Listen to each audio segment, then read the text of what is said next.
마태복음 16장 5절에서 12절까지 같이 한 절씩 교독하겠습니다. 16장 5절에서 12절입니다. 제자들이 건너편으로 갈새 떡 가져가기를 잊었더니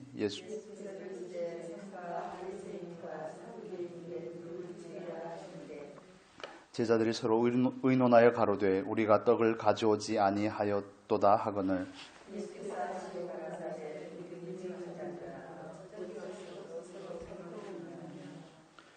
너희가 아직도 깨닫지 못하느냐. 떡 5개로 5,000명을 먹이고 죽은 것이 몇 바구니며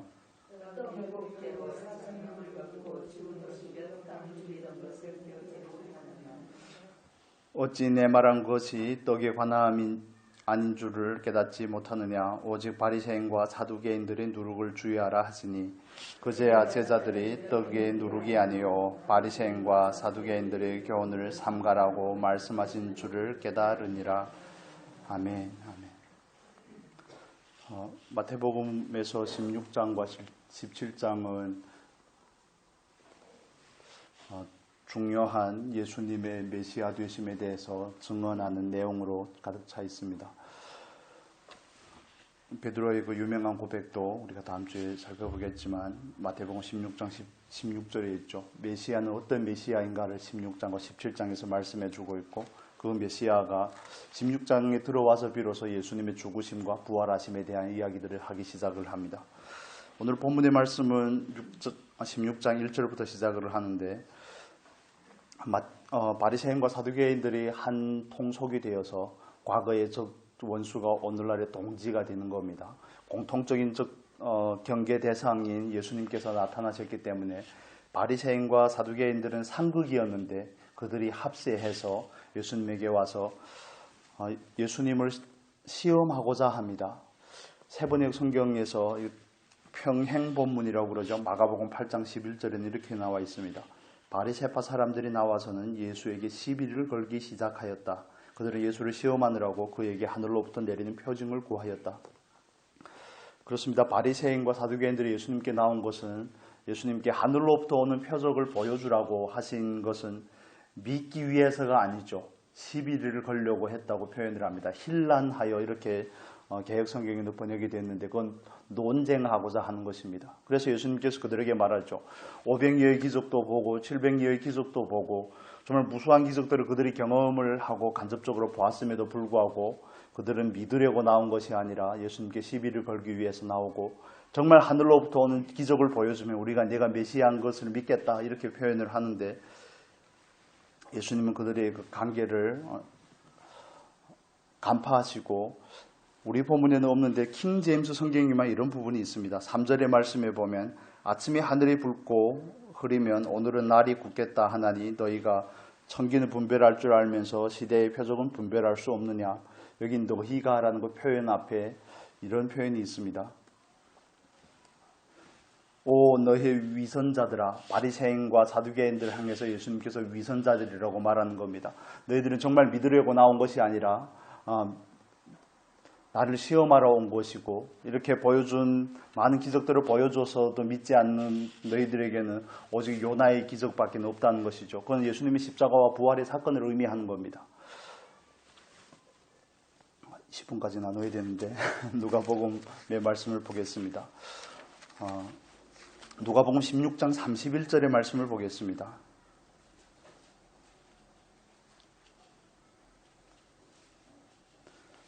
16장 27절, 28절 먼저 보겠습니다. 같이 읽겠습니다.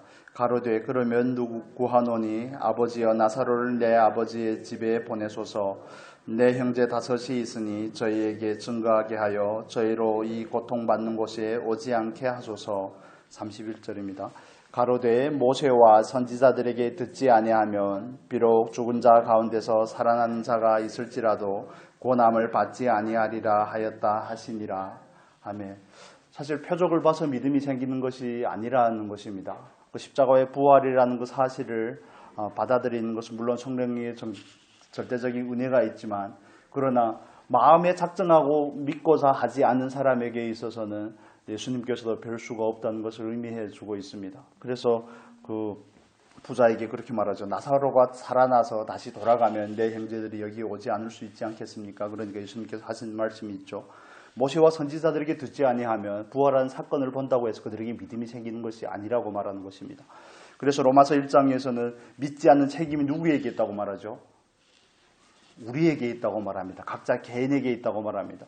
왜냐하면 하나님께서는 정말 그 믿을 만한 그런 자연적인 증거들을 많이 보여주셨다고 말씀을 하기도 하죠.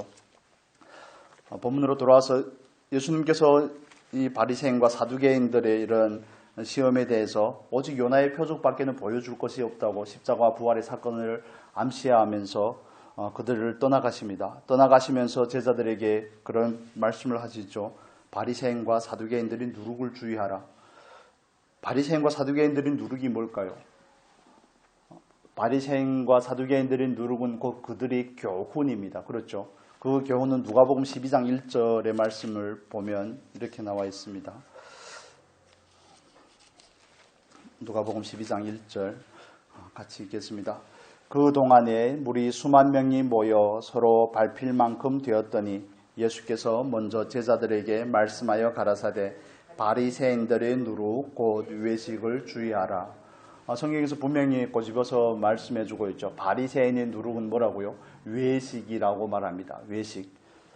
바리새인에 관한 다양한 표현들이 있습니다. 그런데 가장 대표적인 것은 외식이라는 겁니다. 이 단어에서 연기하다는 단어가 파생이 된 걸로 그렇게 알려져 있습니다. 이 단어의 뜻이 휘포크리시스라는 단어입니다. 외식이라는 것이 이거는 위선하고 가장한 것을 의미합니다. 그런데 이 말의 어원이라고 그러죠. 그 어원은 무엇인 척하다는 의미를 가집니다. 누가복음 20장 20절 적어 놓으시고 한번 보시기를 바랍니다.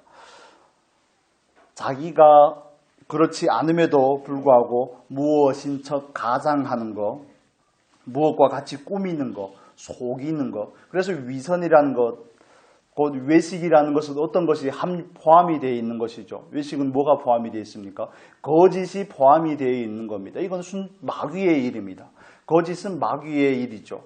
곧 거짓의 아비가 마귀이기 때문에 그렇습니다. 바리새인들은 자기들 딴에는 이 율법을 잘 지킨다고 생각을 할지 모르겠지만 그러나 예수님은 그들을 보고 그들을 향해서 독사의 자식들이라고 말씀을 하시는 겁니다. 너희의 아비는 마귀라고 말씀을 하는 겁니다. 왜냐하면 그들은 말로는 제대로 가르치지만 그들의 행위로는 전혀 그 일을 자기들이 가르친 대로 살지 않기 때문에 그렇죠.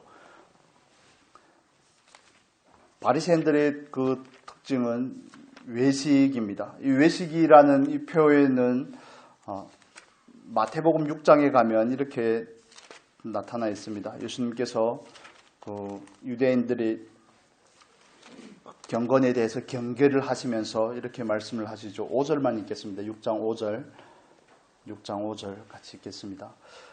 또 너희가 기도할 때에 외식한 자와 같이 되지 말라. 저희는 사람에게 보이려고 회당과 큰 거리 여기에 서서 기도하기를 좋아하느니라.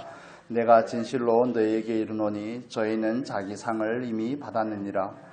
외식하는 사람의 특징이 뭐라고요? 저희는 사람에게 보이려고 이렇게 말합니다. 저희는 사람에게 보이려고.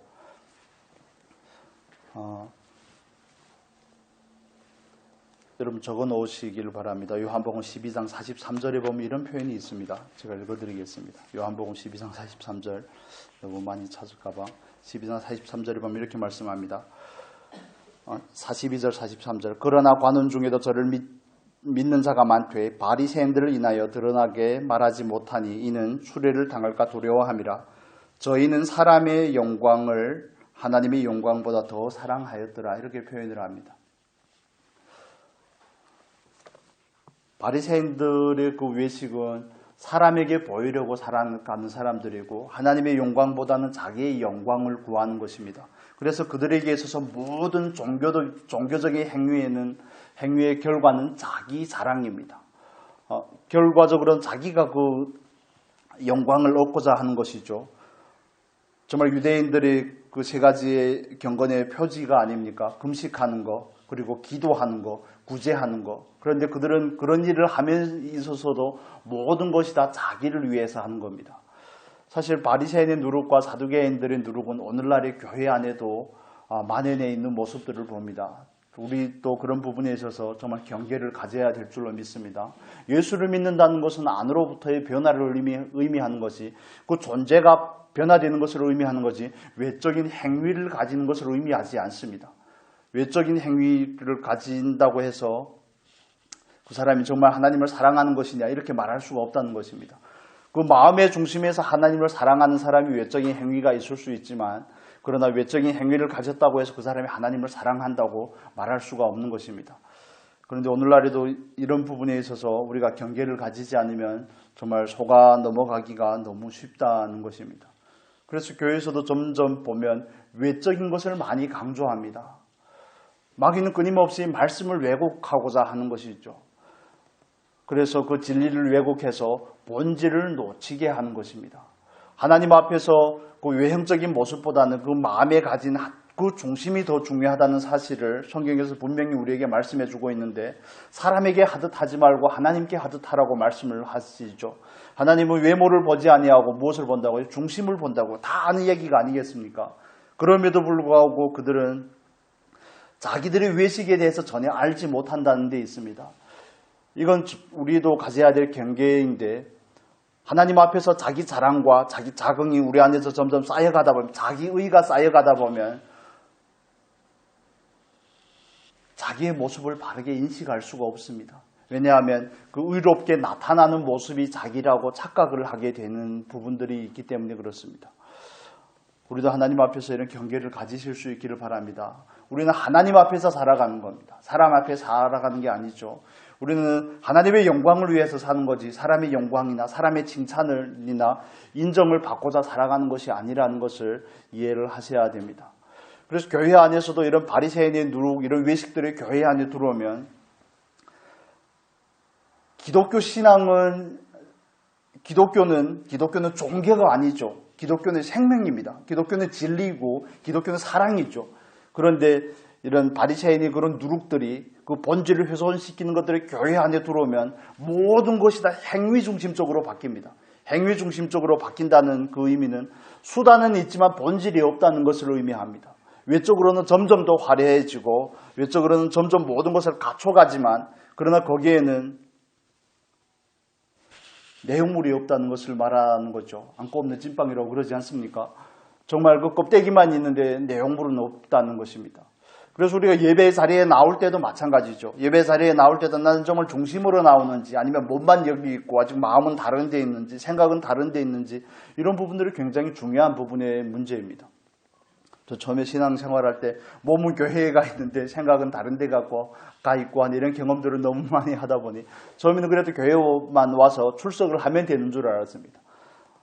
저희 숙모 님이 목회하는 그 교회를 제가 1호 신자이기 때문에 안 나갈 수는 없고 나가긴 나가야 되겠고 얼굴 도장은 찍어야 되겠고 미안하지 않습니까? 그래도 그분이 전도해서 저랑 제 동생이 믿고 그랬는데 안 나가기가 미안해서 가긴 가는데 마음은 콩밭에가 있는 겁니다. 그냥 생각은 그쪽에 가 있고 전혀 다른 생각을 언제 끝나나 설교는 왜 이렇게 길게 하나 그러면서도 몸은 거기에 앉아 있는 거죠. 전혀 티를 내지 않고 경건하게 성경도 가지고 가고 그렇지만 그게 하나님 앞에서의 삶이 아니라는 것을 이건 신앙이 성장을 해야 하는 것 같습니다. 어린아이는 자기 주제를 잘 모릅니다.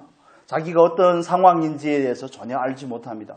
왜냐하면 눈이 어둡기 때문에 그렇습니다. 진리 안에서 눈이 어둡기 때문에 눈이 어두우면 온몸이 어둡다고 말씀을 하죠. 그렇기 때문에 자기에 대해서 잘 알지 못합니다. 내가 그래도 교회를 다닌 세월이 얼마인데 내가 교회에서 어떤 직분을 가졌는데 이런 외적인 것을 가지고 자기의 신앙을 가늠하고자 하는데 성경은 전혀 그렇게 말씀하고 있지 않습니다. 하나님은 우리의 중심을 살피시는 하나님이신 줄로 믿습니다. 그렇기 때문에 우리는 바리새인의 그 누룩을 경계해야 되는 겁니다. 모양만 있고 내용물이 없는 그런 신앙을 정말 경계해야 됩니다. 우리가 하나님 앞에 드리는 그 모든 신앙의 행위들이 자기 의가 된다면 결국에는 하나님 앞에서 심판을 면치 못할 것입니다.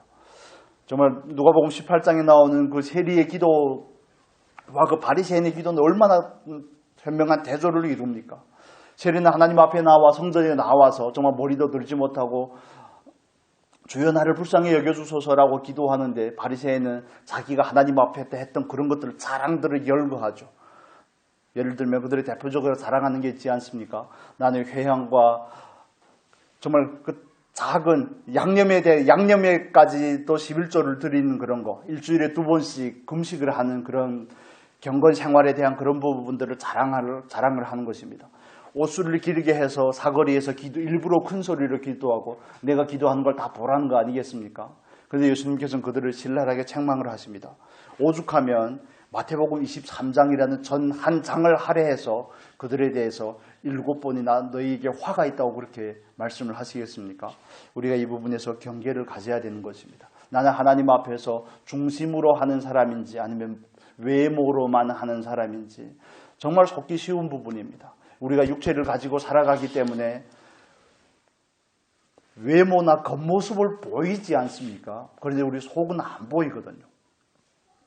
그렇기 때문에 이런 부분에서 우리가 쉽게 속을 수가 있습니다. 그래서 저와 여러분이 하나님 앞에서 우리 교회에도 우리 각자의 신앙 가운데에도 이런 바리새인들의 누룩이 침투하지 못하도록 잘 지키는 그런 은혜가 있기를 바랍니다. 제가 이 말씀을 묵상하면서 좀 미안했던 그런 분들이 생각이 났습니다. 그분들이 원하는 그 요구라든지 그분들의 신앙 행위를 자랑하는 것들에 대해서 제가 너무 야박하게 받아주지 않은 것 때문에 좀 미안한 생각이 들었습니다. 그들의 수준에서 그래 하고 어느 정도 토닥거려 줄 만도 한데 그게 어찌 보면 제가 또 그런 일종의 자기의에 빠져 있는 것 같은 아직도 그렇게 헤매이고 있으면 어쩌냐는 같은 그런 알게 모르게 내 마음에 정죄가 있는 그런 모습들이 발견이 되더라고요. 그 수준에 맞게 그냥 오냐오냐 해주면 될 텐데 때가 되면 알 텐데 성장하면 알 텐데 눈이 밝아지면 밝히 볼 텐데 그걸 또 육신이니 영인이 했으면서 바로 그냥 칼로 두부 자르듯이 딱딱 잘라버리니까 내 마음에 의자가 없는 거 아니겠습니까? 이 마음이 너무 좁아서 앉을 자리가 없는 거죠. 깃들이는 아무 가지가 없는 겁니다. 예를 들면. 그래서 그 부분이 너무 미안해서 회개를 하고 했는데 그렇습니다. 그런 부분에 있어서 우리가 어느 정도 포용하고 어느 정도 기회를 주고 받아주고 하는 것은 필요한 일이겠지만 그러나 그걸 용납하는 것과는 또 다른 문제이죠. 세상의 가치가 교회 안으로 들어오는 거 이런 부분에 있어서도 마찬가지입니다. 바리새인의 누룩은 외식이고 바리새인들은 하나님 앞에서 살아가는 사람이 아니라 사람들 앞에서 살아가는 사람입니다. 정말 자기의 내면을 가꾸는 사람이 아니라 외모만 가꾸는 사람이죠. 마태복음 23장 잠깐 보겠습니다. 마태복음 23장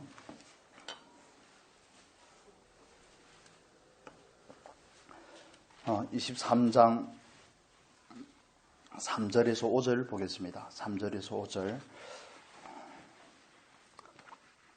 같이 읽겠습니다. 그러므로 무엇이든지 저희의 말하는 바는 행하고 지키되 저희의 하는 행위는 본받지 말라. 저희는 말만 하고 행치 아니하며 또 무거운 짐을 묶어 사람의 어깨에 지우되 자기는 이것을 한 손가락으로도 움직이려 하지 아니하며 저희의 모든 행위를 사람에게 보이고자 하여 하나니 곧 그 차는 경문을 넓게 하며 옷수를 크게 하고 6절에 보면 잔치의 상석과 회당의 상좌에 앉고 시장에서 문안받는 것을 좋아하고 랍비라 칭함을 받고 이 모든 것은 사람에게 보이고자 하고 자기의 의를 자랑하고자 하고 인정받고자 하는 이런 부분들입니다. 이건 정말 우리에게 있어서 경계하고 두려워해야 될 일입니다. 우리가 신앙생활을 하다 보면 아는 건 점점 많아지는데 그 아는 걸 가지고 내가 그 아는 것을 따라서 순종하고 행하려고 하기보다는 다른 사람에게 자꾸 가르치려고 하는 것이 앞서는 모습을 보게 됩니다. 자녀들에게 대해서도 이런 부분에서 좀 절제가 되고 그때마다 하나님께서 인도하시는 대로 하면 좋을 텐데 그냥 안다고 자꾸 말하고 싶고 제가 이게 직업병인지는 잘 모르겠지만 저희 애들한테도 자꾸 얘기를 합니다. 기회가 주어졌다 싶으면 그런데 이제는 기회가 주어졌다 싶어서가 아니라 말하라고 하시면 말해야 되겠다 하고 마음가짐을 다시 먹지만 그게 쉽지 않습니다. 그게 쉽지 않습니다. 바리새인들도 그러지 않겠습니까? 그 율법에도 정통하고 그 장로의 유전에도 정통하고 두 개를 동등한 가치로 여기니까 가르치고 말하고 싶은 것이 얼마나 많겠습니까? 그 안에 그냥 여기까지 꽉 차 있죠. 그래서 일부 부류의 사람들에 대해서는 죄인이라고 낙인을 찍어놓고 자기들은 마냥 의로운 척하는 의시된 그 모습들이 그냥 눈에 선하지 않습니까? 그러면서 다른 사람을 얼마나 많이 가르치고 싶겠습니까? 그렇게 하면 안 돼, 이렇게 해야 돼. 그게 어찌 보면 제 모습이 아닌가. 성경은 우리에게 일괄적으로 강조하는 말씀이 있죠. 말씀은 나에게 적용을 하는 것이지 다른 사람에게 적용을 하는 것은 아니죠. 그래서 정말 우리가 하나님의 말씀을 알고자 추구하는 것도 중요하지만 나는 과연 살고자 추구하는가, 이 질문을 가지실 필요가 있는 것입니다. 머리로 이해하는 것과 지식으로 축적하는 것과 이것과 내가 그걸 축적하고 머리로 이해하는 그 말씀의 궁극적인 목적이 무엇인지를 분간하는 것은 굉장히 중요한 겁니다. 호기심이 있고 지적인 호기심이 있고 말씀에 대해서 탐구하고 싶고 하나님을 사랑해서가 아니라 그 말씀대로 순종하고 싶어서가 아니라 그 말씀을 연구하고 탐구하는 것 자체가 그 깨달음이 주는 카타르시스를 느끼기 위해서 말씀에 집중하는 사람들이 굉장히 많습니다. 그러다 가끔씩 이단에 가는 경우들도 많죠. 그런 분들은 지적인 호기심이 대단한 분들입니다. 그래서 기존 교회에서 얘기하던 것과 조금씩 다른 것을 깨닫게 되면 마치 초기교회 때 영지주의자들이 그랬던 것처럼 정말 자기가 뭔가가 된 것만 같은 그런 데 빠지게 되는 겁니다. 그러나 우리는 하나님 앞에서 이런 질문을 가져야 되는 겁니다. 나는 왜 말씀을 알고 싶은가? 나는 왜 말씀을 묵상을 하며 나는 왜 말씀을 암송을 하고 말씀을 더 알고자 하는가? 알고자 하는 것은 궁극적으로 그 말씀대로 행하고자 함이 아니겠습니까? 그래서 그 말씀대로 행하고자 하는 것이고 하나님을 향한 사랑의 표지이기 때문에 우리는 그 일을 하고자 하는 것입니다. 그러지 않고 우리가 그 아는 말씀을 다른 사람에게 전하고 그 말씀을 다른 사람을 재고 판단하고 정죄하고 하는 데 빠르다면 그게 곧 바리새인의 모습이죠. 표리부동이라고 말하지 않습니까? 겉과 속이 전혀 다른 겁니다. 이런 경계를 가지시면 좋겠습니다. 그래서 우리는 우리의 외모를 가지고 나를 판단하고 분별을 하는 사람이 아니라 우리의 중심을 하나님 앞에서 늘 살피는 사람이죠. 그래서 27절에 보면 이렇게 표현을 합니다. 같은 부분에 27절 보겠습니다. 25절 먼저 보겠습니다. 화 있을진저 외식하는 서기관들과 바리새인들이여 장과 대접의 겉은 깨끗이 하되 그 안에는 탐욕과 방탕으로 가득하게 하는도다. 소경된 바리새인아 너는 먼저 안을 깨끗이 하라. 그리하면 겉도 깨끗하리라. 이렇게 말씀을 하시죠. 그리고 자기 의가 자기 눈을 가려서 결국엔 소경이 되는 거 아니겠습니까? 그래서 이런 부분에 있어서 우리가 경계를 가져야 됩니다. 우리는 하나님 앞에서 우리의 내면을 늘 깨끗하고 거룩하게 하고자 하기를 힘써야 되는 것입니다. 왜냐하면 자주 더러워지기 때문에 그렇습니다. 그래서 우리는 회개의 자리에 나아가는데 서슴지 말아야 되는 것이죠.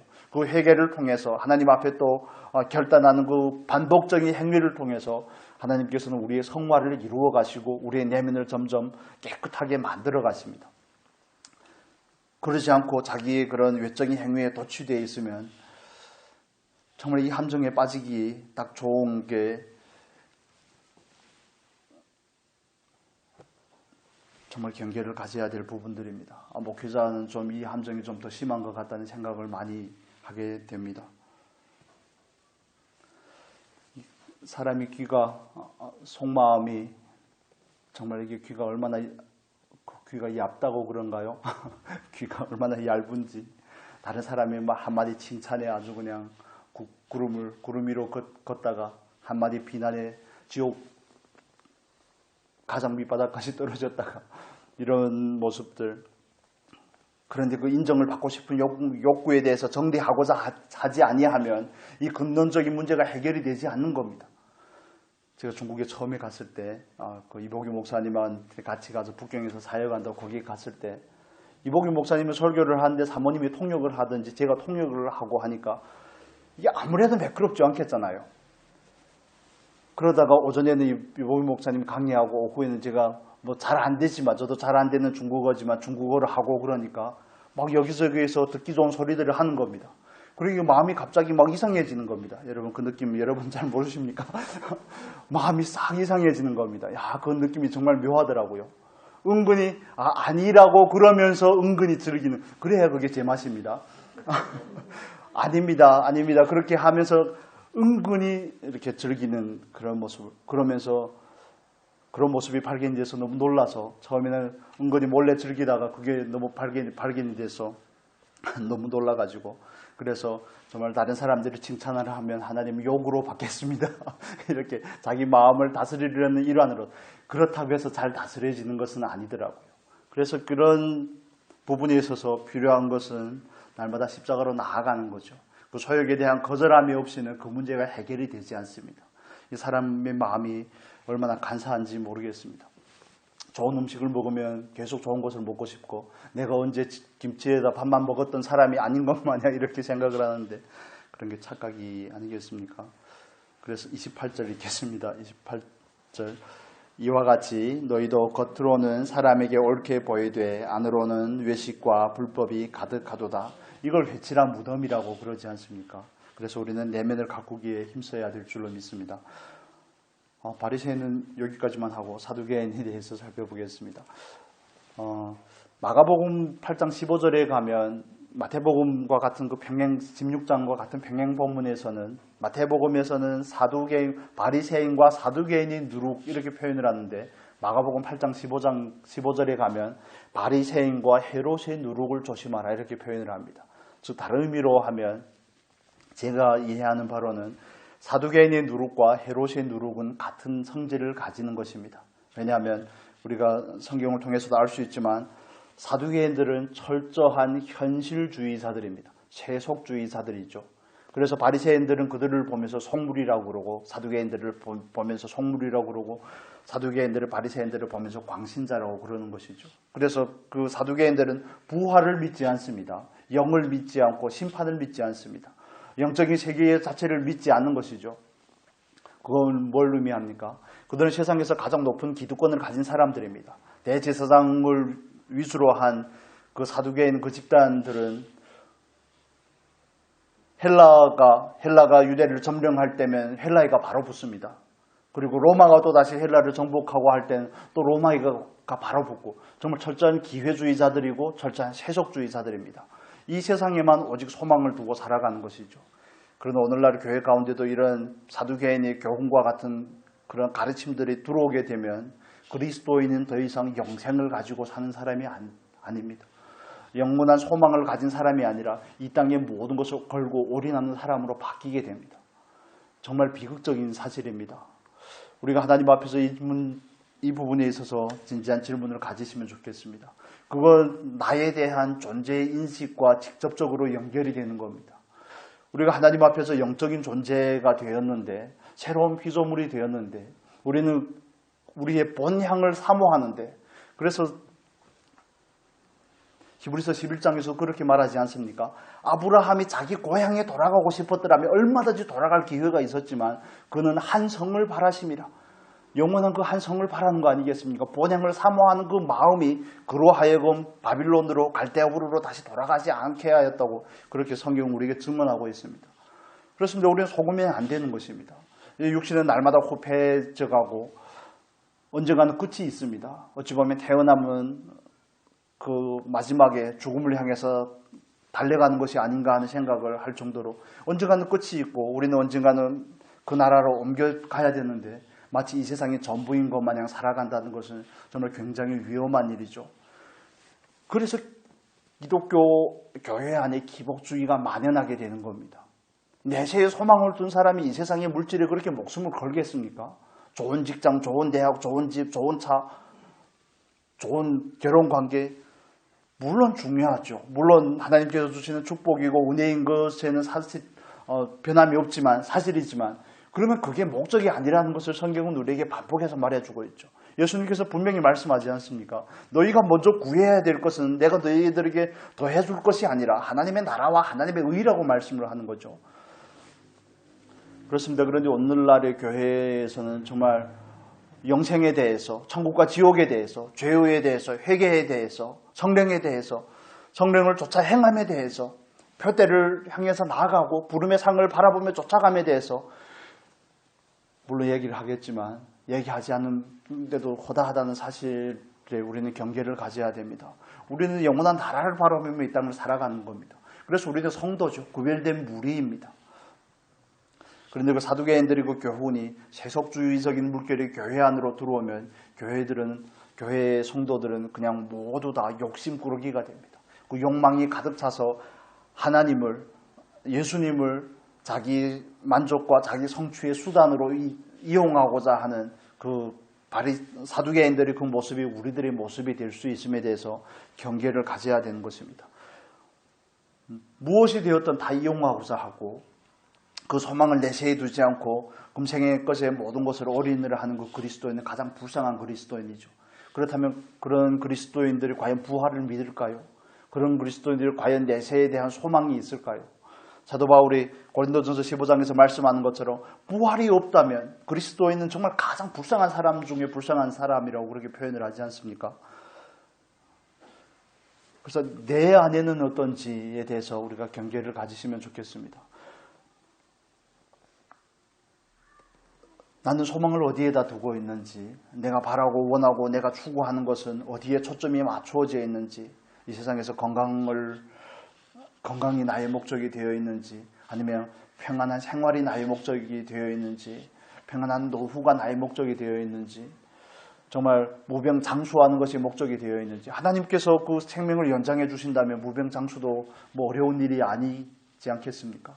그러나 거기에는 분명한 목적이 있을 것이고, 그러나 언젠가는 이 땅의 삶은 끝나고 우리는 언젠가는 하나님 앞에 가야 되는 사실을 잊어서는 안 될 줄로 믿습니다. 그래서 그 사두개인들이 누리게 교회 안에 들어오면 교회는 이 세상의 모든 것을 걸고 이 세상의 모든 것이 올인을 하는 그런 교회가 됩니다. 그러면 그 다음부터는 교회가 아닌 것이죠.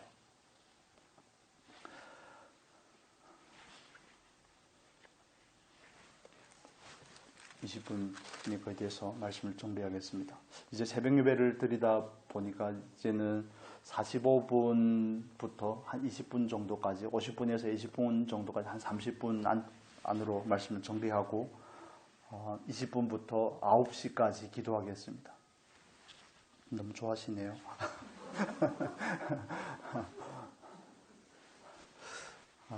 말씀을 정리하겠습니다.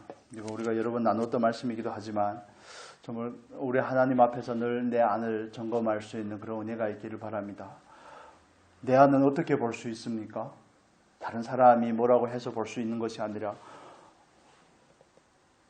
하나님의 말씀이라는 거울 앞에 서면 자연스럽게 보여지게 됩니다.